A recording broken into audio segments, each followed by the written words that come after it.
வாழ்க வையகம், வாழ்க வையகம், வாழ்க வளமுடன். குரு வாழ்க, குருவே துணை.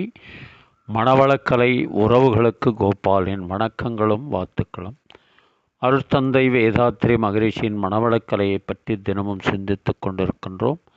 சுவாமிஜி அவர்கள் எழுதிய வாழ்க்கை மலர்கள் என்ற நூலிலிருந்து ஜூலை மாதம் 5ஆம் தேதி மன்னிப்பின் மேன்மை என்ற தலைப்பில் சிந்திக்கவிருக்கிறோம்.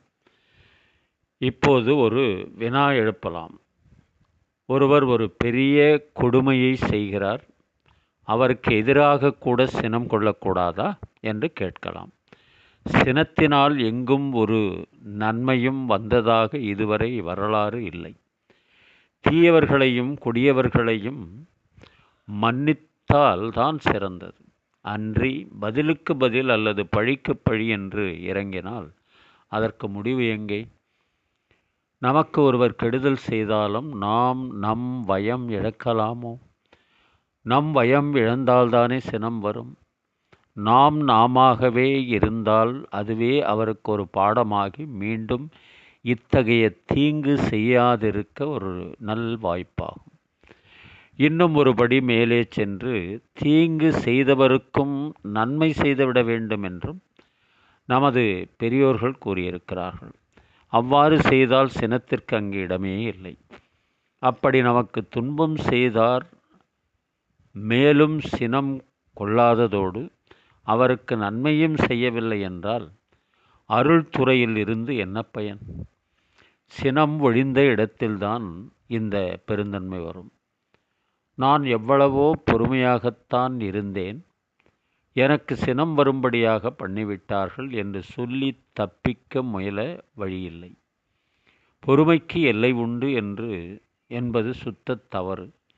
பொறுமைக்கு எல்லை வரையறை செய்தால் அதுதான் வஞ்சம். ஏன் பொறுமை கடலினும் பெரிது என்னும் கருத்து கூட தவறுதான்.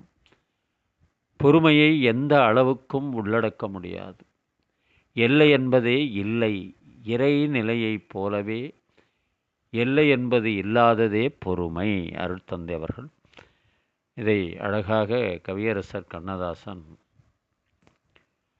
மன்னிக்க தெரிந்த மனிதனின் உள்ளம் மாணிக்க கோயிலப்பா, இதை மறந்தவன் வாழ்வு தடம் தெரியாமல் மறைந்தே போகுமப்பா, மறைந்தே போகுமப்பா.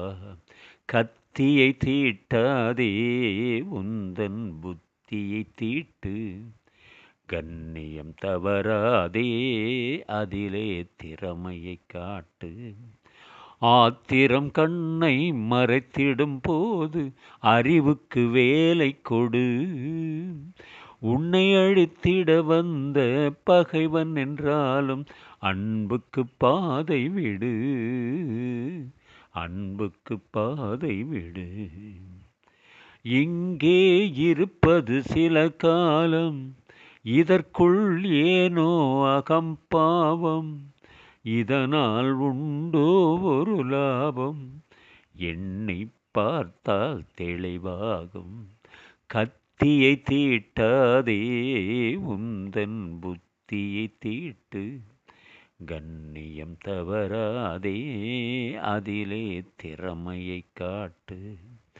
வாழ்க வளமுடன். நீங்களும் உங்கள் அன்பு குடும்பமும் வாழ்க வளமுடன்.